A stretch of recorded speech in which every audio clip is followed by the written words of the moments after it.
Hey, how's it going, guys, and welcome back. In today's video, I'm going to teach you how to get absolutely ridiculously overpowered in Cassette Beast. Now, that being said, this is all going to be post-game content. However, this will be very useful for grinding XP, fused materials, and more, so obviously this is going to be something that you're going to want to look into. I do want to start by saying that this is not something that I came up with on my own. I obviously write all of my video guides and steps and stuff like that, but the actual method by which people have been using is something that a lot of people have been mentioning in the Discord, which if you want to check out the Cassette Beast Discord, it will be linked below if you want to join in on the discussion. But I did find a few ways to mitigate some of the downsides of this method, which will be explored. But other than that, trust me when I say you're going to want to stay tuned because you'll be absolutely destroying everyone on turn 0, and it's amazing. That being said, make sure to sit back, relax, and let's dive in.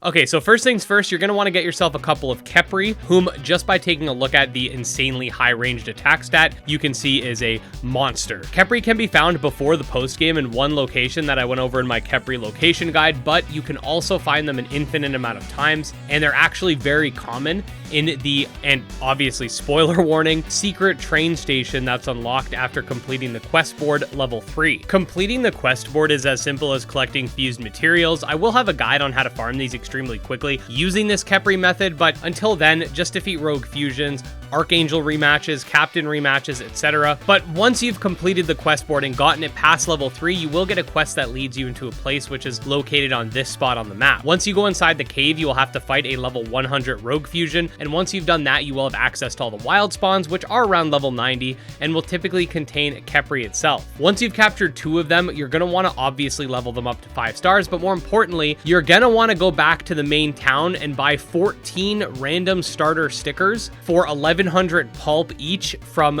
this NPC. This guy will rotate different passive stickers every day, so either rest twice until a new day has come, because obviously if you rest once it goes to night, then once again to day, and you can keep going back and forth and checking to see what his stock is. You need random starter, not custom starter. He does hold both of those. What I personally would suggest is go around collecting as many fused materials by defeating fusions and captain rematches and stuff like that. And then anytime you have to rest, just go back and check. It just makes it a lot less monotonous. But once you do get those, you're going to be almost set. You can also level up Anathema, if that's how you pronounce its name. At 4 stars, it gets random starter, but this is going to take a long time since you need 14. You're also going to need the headshot sticker, and 2 of them at that. So these can be obtained by leveling up Velociraptor rifle up to 5 stars. That should be pretty easy. Once you've done all of this, what you're going to do is you're going to attach 7 random starter stickers and 1 headshot sticker to each Khepri. And basically what this is going to do is it's going to make it so that when Khepri is either switched in or brought out for the first time in combat, it's going to roll a random chance that it can use one of its active moves. Since it's only got 1 active move, which is headshot, you'll always be using headshot when this is successful. Furthermore, since you have 7 random starter stickers,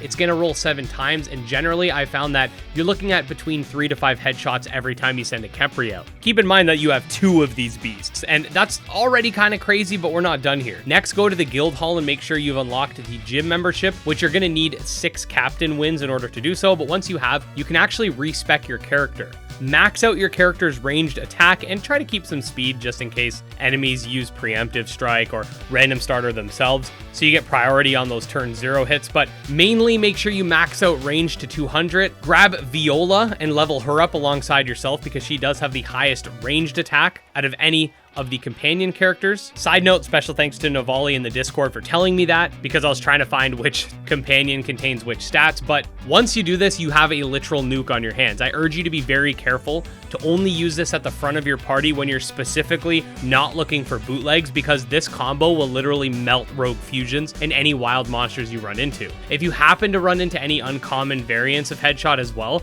definitely consider using those. My Khepri will heal every time it uses headshot, so even if it does take damage for whatever reason, like let's say a fusion swarm where you can only kill 3 at a time, it'll literally heal back up, and 3 to 5 times at that.